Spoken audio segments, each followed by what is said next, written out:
Antelope reads a, a, a. Antelope reads a, a, a. Antelope reads a, a, a. The tacky taffy stuck so fast that Abbie Antelope just gasped. Miss Abbie Antelope can't stand the tacky taffy on her hands.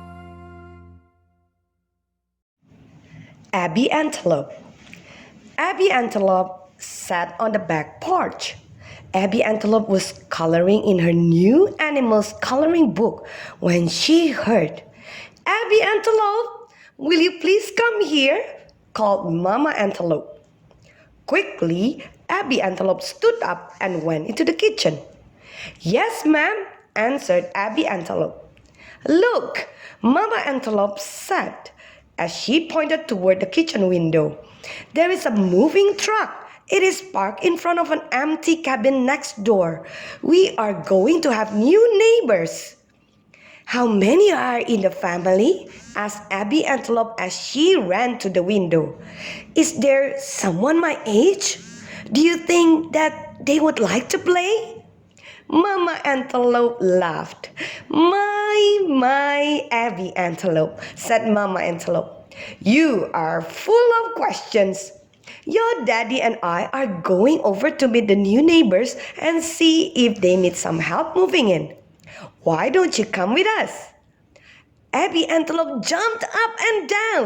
"I'd love to go with you," Abbie Antelope said. Clippity-clop, clippity-clop. Daddy Antelope, Mama Antelope, and Abbie Antelope walked to the new neighbor's cabin. "What will the neighbors be like?" thought Abbie Antelope as she clopped along.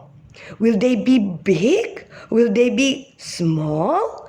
Maybe one of them will be just my size." Clippity-clop. The Antelope family walked up the cabin steps. Knock, knock. Daddy Antelope knocked on the new neighbor's door. Swoosh! The front door of the cabin opened. There stood the new family. What do you think Abbie Antelope saw? Abbie Antelope saw a boy and a girl anteater. They were just Abbie Antelope's size. "Hello," said Daddy Antelope in a deep antelope voice. "This is my wife, Mrs. Antelope, and our daughter, Abbie Antelope. We are happy to have you come and live near us." "Why, thank you," said Mr. Anteater happily. "This is my wife, Mrs. Anteater, and our children, Annie and Anthony Anteater." "May we help you move in?" asked Daddy Antelope. "Oh, yes, thank you. That's very nice of you," said Mr. Anteater in his anteater voice. Swish, swish, everyone started to work right away. They swept and scrubbed. They shined and dusted. Soon the cabin was clean. "Spick and span," said Mrs. Anteater as she looked around happily. "Everything is spick and span." "It's time for a snack," said Mama Antelope. "How about some apple snap cookies that I made yesterday? We also have plenty of sweet apple cider. It tastes yummy and cool." Yum, yum, yum, yum, said Abbie Antelope. Yum, yum, yum, yum, added Annie and Anthony Anteater. "That sounds like a great idea," said Daddy Antelope. Mr. and Mrs. Anteater thought so too. Annie and Anthony Anteater raced Abbie Antelope across the Anteater's yard. They ran to Abbie Antelope's cabin. Soon, the Anteater family and the Antelope family were seated in the sunny kitchen. Everyone was snacking on apple snap cookies. They drank cool apple cider too. My, these apple snaps cookies are delicious, said Mrs. Anteater. Thank you for the apple cider too, added Annie and Anthony Anteater. It was a delicious snack, everyone said.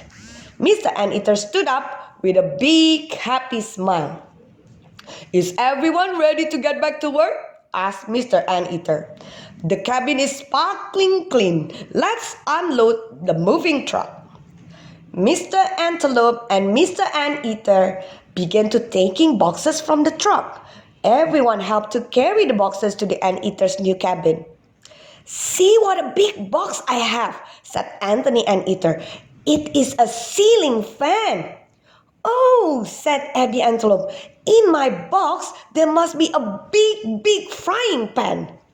My box is light, Annie Anteater giggled. It must be full of rubber bands. Carrying boxes was such fun. Everyone talked and smiled as they worked. Suddenly, Anthony Anteater came running out of the cabin. Anthony Anteater had just carried a big box to the kitchen. Yeah, we are almost finished, Anthony Anteater yelled.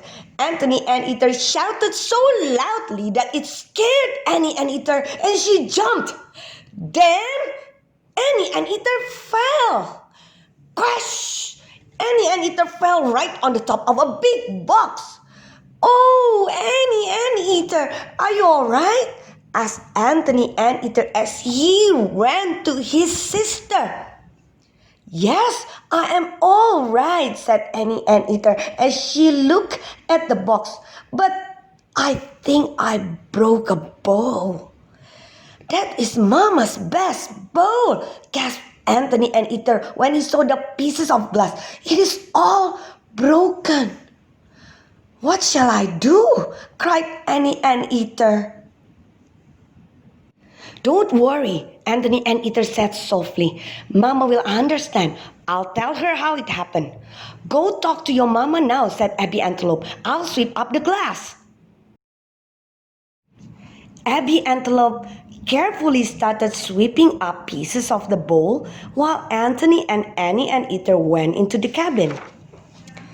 When Abbie Antelope was done, she sat down on the grass to rest. Suddenly, Abbie Antelope heard a shout. Someone was calling Abbie Antelope's name. Abbie Antelope! Abbie Antelope! Abbie Antelope looked up. Annie and Anthony Anteater were running out of their cabin. Oh, Abbie Antelope! Panted Annie Anteater. Anthony told Mama all about the broken bowl. Mama said it was all right. Anthony Anteater smiled. I will be more careful next time, said Anthony Anteater. So will I, added Abbie Antelope. Annie and Anthony Anteater sat down on the grass. Abbie Antelope, began Annie Anteater. You are so kind to me. You helped me clean up the broken bowl. I'd like for us to be pals. Remember, come what may, we are pals today. Come joy or sorrow, we are pals tomorrow. Thank you, Annie Anteater, replied Abbie Antelope. I am happy we are pals. At that moment, Annie Anteater held up a little bag. It was soft and red. This is for you, explained Annie Anteater. It is a present. Thank you, said Abbie Antelope. What a wonderful surprise. As the Antelope family walked home that day, Abbie Antelope had many questions. This time, Abbie Antelope's questions were not about the new neighbors. Abbie Antelope was thinking of the little red bag that she held in her hands. I wonder, thought Abbie Antelope, what is in my little red bag?